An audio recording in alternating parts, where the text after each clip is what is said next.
అత్తయ్య, ఉన్నట్టుండి ఇలా గుడికెందుకు తీసుకొచ్చారు? నా కొడుకుని నాకు తిరిగివ్వమని ఆ దేవుణ్ణి ప్రార్థించానమ్మా. దేవుడు నా మొర ఆలకించాడు.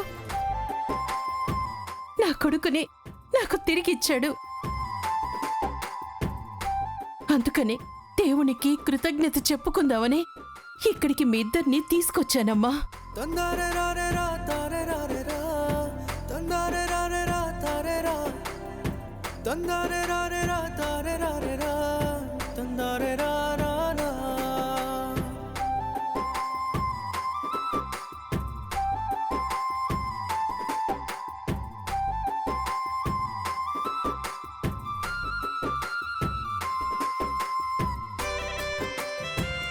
భూమికి బొట్టు పెట్టరా?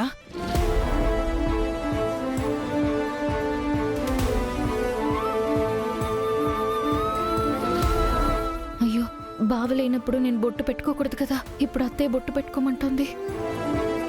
దేవుడా, నీదే భారం.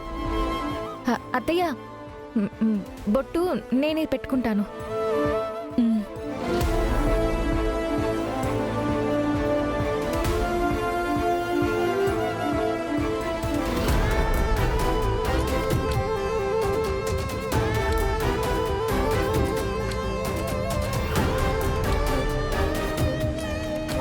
నాన్న గగన్, నిన్ను భూమిని ఇలా కలిసి చూస్తుంటే ఆ దేవుడు నాకు మళ్ళీ జీవితాన్నిచ్చినట్టుంది.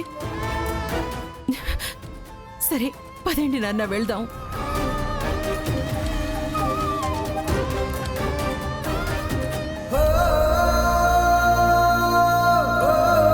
గగన్, ఒక్క నిమిషం రా. ఏమైందత్తయ్యా? ఈ విషయం మీ మావయ్యకి చెప్పాలమ్మా.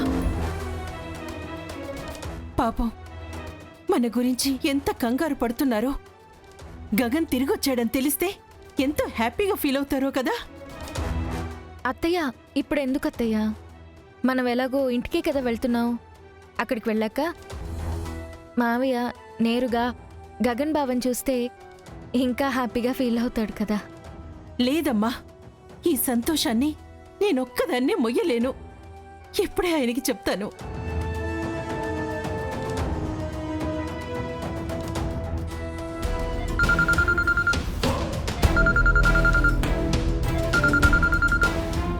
ఫోన్ రింగ్ అవుతుంది, ఒకసారి తీసివు.